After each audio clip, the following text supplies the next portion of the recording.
Fiamwa here, and in today's tutorial I am going to show you how to go from a beauty video here in the upper left, right? You see she's kind of moving back and forth a little bit, it's a little jerky, to a fully retouched beauty cinemagraph over here at the end, right? And you see now just her hair moves, there's a little more contrast, then the skin is a little bit finer. All right, let's get it started.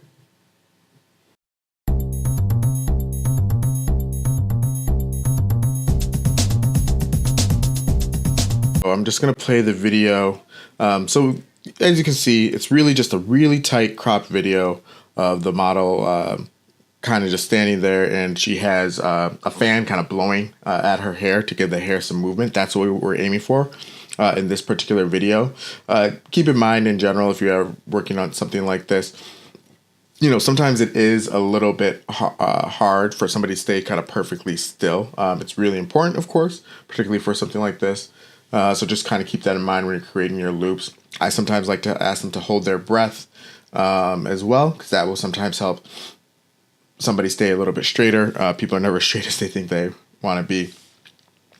So right now we have our beauty video. So when you're editing video in Photoshop, you have to remember that there are, here I have, 23.976 frames per every second, right?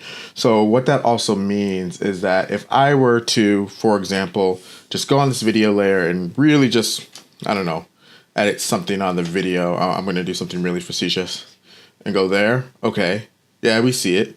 And now if I play the video, it goes away, right? And that's because all I've really done is gone back and edited that one frame, right? So I'm going to go in my history and I'm going to remove that because that looks horrible.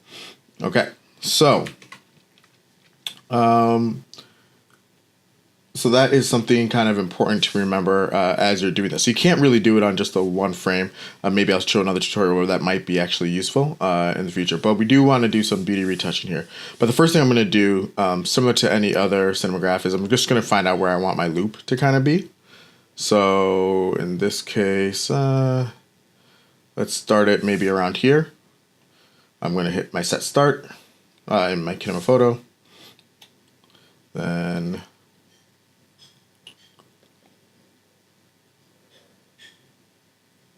let's end it here, right? So it's not a lot of frames. If I play the video, it should loop back and forth between those 2 points. You see a little bit of movement in her body, but I'm really trying to pay attention to the hair here and see how that moves. And I think that's going to be okay for our purposes, right? It'll be a short clip, but we'll work on that later. So now I'm just going to hit trim all, or I could just do trim selected. All right, it's going to make it down to the size of that frame. Go into my create still and mask piece here, and I'm just going to create my still from the currently selected layer and the current selected clip. So I'm just going to hit selected right here. Okay, so now it's created the layer, and now this layer, of course, if I press play, you see no movement because it's on top of the other one, and we'd have to mask it out. But what I'm actually going to do before I mask, I know that my target is to make this hair move, right? But what I'm going to do is actually work on retouching it. Now, you would retouch this from this point on like you would retouch any other photo, noting that any retouches you do to the hair, because that's the part you're going to move, it's kind of pointless. But the parts that I'm going to have stay still, those are the parts I want to retouch. Now, for a beauty portrait, there are a lot of tools like frequency separation is really useful. There is also doing kind of dodging and burning techniques, or you could use software. In today's tutorial, I am going to just quickly use a combination of some software. Oh, and of course the healing tool. If you hit J or hit Shift J, you can cycle through the different types. I'm just going to do a content aware because this is quick. If I were going to do something that was more for a client, I'll use a combination of the healing tool and the patch tool. But if I were going to do something that was more kind of client focused, client specific, I'd probably take my time and use a technique like frequency separation or dodging and burning. But for this one, I'm going to use a combination of just some quick touch ups here, using the healing tool. And then I'm going to speed it up, but you'll see me go ahead and use some software in a little bit as well. In this case, the software I'm going to use, and this is when I try and do things, a little bit faster as well. So the software that I'm going to use today is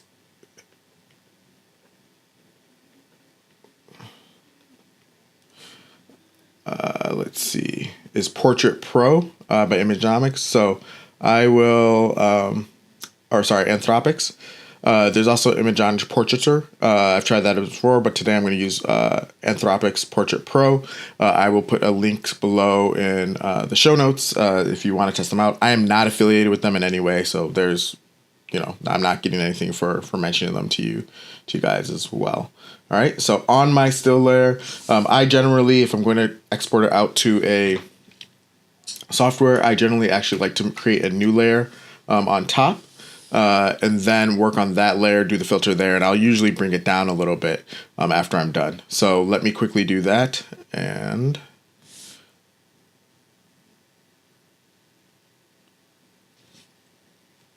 I do like Portrait Pro because it finds the faces in your image as well for you, and then it applies some adjustments once you select the type of face.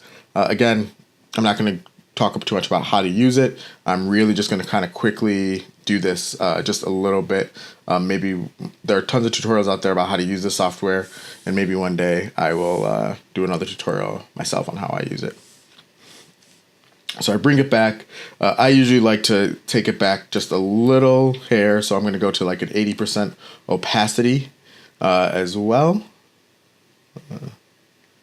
And I'm kind of happy with that. I'm going to merge down by pressing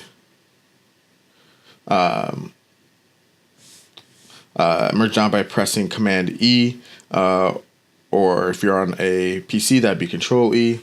And then, of course, here, what ended up happening was it wanted to merge the layers, but it wanted to get rid of my mask. So I'm going to go back to Cinema Photo, and I am just going to say here, I want to create a mask. So it puts a mask on that layer for me. You, of course, could also just create a layer mask by going into the lower right corner and hitting the mask button there. Okay, so now I have my still layer that I'm going to work with, and now I want to mask, so let me zoom out a little bit. And again, as I mentioned before, I really want to just mask the hair, because that's the part of the image that we're going to have moving.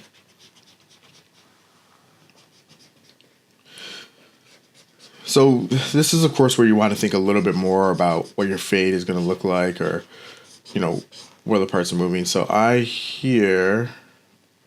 not going to go all the way to her face, right? So let's toggle that mask, and let's press play. Let's see how it works. So yeah, you get a little bit of movement. It's kind of cool. There's some spots here that if you're really being picky, you can kind of see. So what I'm actually going to do is I'm going to come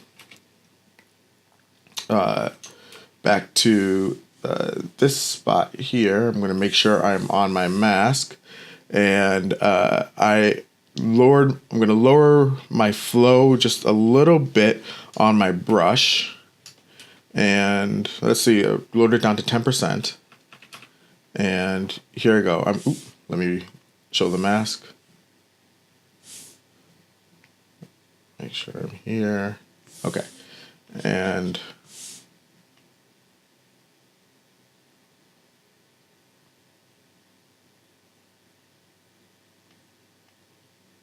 there we go. All right, and I am just, let me give it just a little bit more here. And I'm gonna make sure my brush is pretty soft as I do this, just so it blends in a little bit better. And now, okay, great. I'm pretty happy with that and the way that looks. So now let's work on the actual loop itself, right? So we don't have a lot of frames down here. When we made this, right, we have a total of just 10 frames, it looks like. So each second right now, the the frame rate is set to 23.6. So I'm actually just going to, I want this to go for about 2 seconds. So what that means is that I have about 10 frames in this overall image. So I'm going to add a lot of loops. So you're going to see me do that right now. 20 frames. So that's about...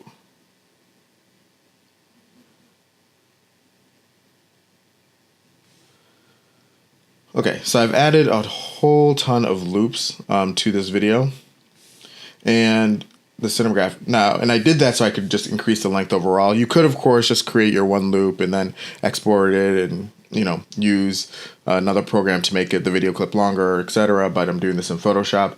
Now, I've decided that I'm going to do this by reversing the motion instead of just doing a fade into the next one. So I want to make sure I have an even number of loops because every time it's going to go forward, then it's going to go back. It's going to go forward, then back. So if you go forward, back, forward, forward, then you're going to see that jump in between the different clips, right? But here, I'm going to come back, and every second one, I'm going to just do my reverse motion. So I'm going to press reverse motion in Kinema Photo.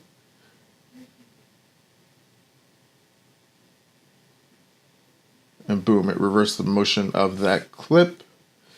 Sometimes you might get a generator warning. I haven't figured out what that is yet, but I wouldn't worry about it too much. I think it has something to do with the memory that I have on my system.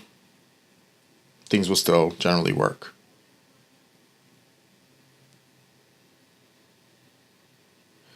All right, and then on the second one, so now on the sixth one, also hit reverse motion.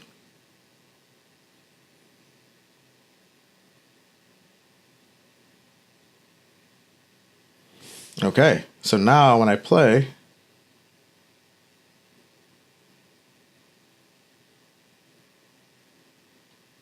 all right, that's looking pretty good to me. It goes for just a little over 2.5 seconds, it looks like. So that's good. So now I'm going to do some finishing touches. This is a black and white image, so I'm going to add a levels layer first. And I do it in Kinema Photo usually because it makes sure that the levels layer spans the whole thing. If you just hit levels by itself, sometimes it will actually just start the level where your playhead is instead of putting it. So I added my levels layer. I am just going to do auto as well, so it will find my black and white points. Here's a neat trick about doing auto on levels. If you hit Alt or Option and you hit auto, it will bring up this little message box as well. Usually, I believe it has enhanced per channel contrast. I like mine to be on enhanced brightness and contrast overall, or sometimes I will do fine dark and light colors, right? Which, ooh, I actually like what that did here. So I'm going to snap, so I'll try the fine dark and light colors. I hit OK. So it's kind of auto leveled there. So that gives it a little bit more pop as well. I'm adding a curves layer. And with my curve, I don't really like what that did. That's a little bit too much. Maybe just give it a little bit more dark.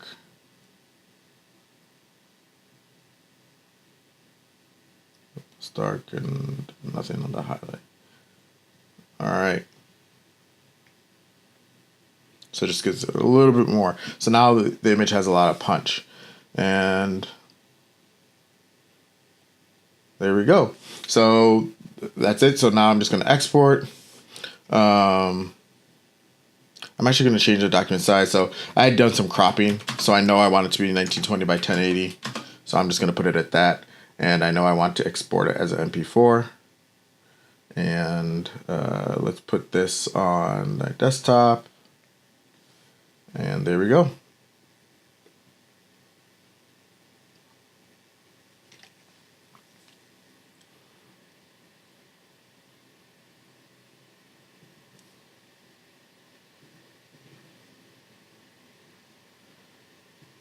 And here is the final video.